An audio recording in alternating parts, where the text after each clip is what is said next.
here on Monday, the 18th of December for Mobos TV with some lies, blogs, and LeWeb3. To start off with today, Skype users may want to be careful if they're trying to pull anything sketchy with the person on the other end of the line, because that other person may soon have a lie detector. Skype will offer the KishKish lie detector system as an add-on. I don't know what the dude in the hat's about either. It supposedly analyzes stress levels in the voice of the person you're talking to and can record conversations for later analysis.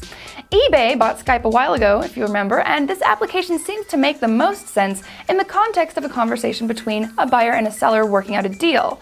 But if you're using it just to chat with your friends, you're kind of weird, right? We love us some statistics, and today's are all about the blogosphere. Now, as we should already know, there are, at least according to Technorati, about 57 million blogs out there, about half of which are active or updated regularly. Well, analysts at Gartner have predicted that in 2007 the number of blogs will even out to about 100 million.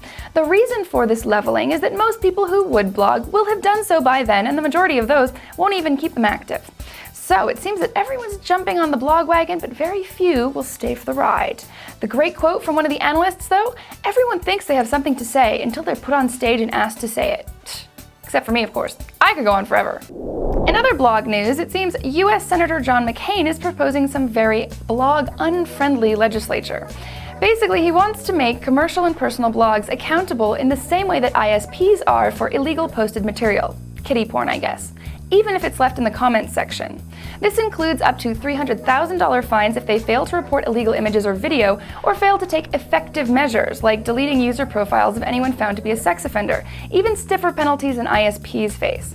The Electronic Frontier Foundation is, of course, all over it, and their Kevin Bankston warns, once you start creating categories of industries that must report suspicious or criminal behavior, when does that stop? Now. Won't someone please think of the bloggers? The government's looking into other regulations that apply to blogs and which may cramp the style of our buddies at PayPerPost, who, if you recall, are working to arrange for clients to pay bloggers to write about their products as though it were just word of mouth. The Federal Trade Commission has issued an opinion that companies paid for word-of-mouth advertising should be required to disclose those relationships. Bad for the government out of my blogosphere crowd, but good for the truth in advertising people. And finally, we've been holding on to some footage from the LeWeb3 conference that Anil attended last week, and one of the more surprising appearances was that of Shimon Peres, Israeli Deputy Prime Minister. He spoke for 30 minutes or so about, everything. So I'll spare you the part about using miniature robots in warfare and just give you his spiel about the greatness of internet and technology. See y'all tomorrow. The internet has revolutionized. I shall just say a few words why I think so. You liberated us from the need to invest a great effort in order to remember things. Why should we remember? The past is not so brilliant.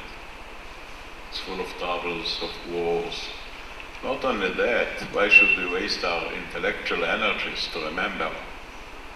When the internet or the computer can remember in your place.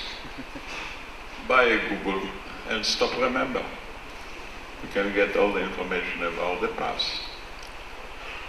I think the task of human being nowadays is not to remember, but to imagine, to create, to discover. Today we don't make a living from what we had or from what we remember, but from what we can discover, and we're just at the beginning of the new age. So let's change our efforts from traditional memory to intellectual imagination. That will enrich our life.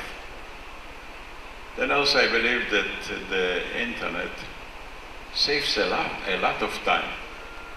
You don't have to go to the banks, and you don't have to go to the stores, and you don't have to go to the airports. Really, it's time saving.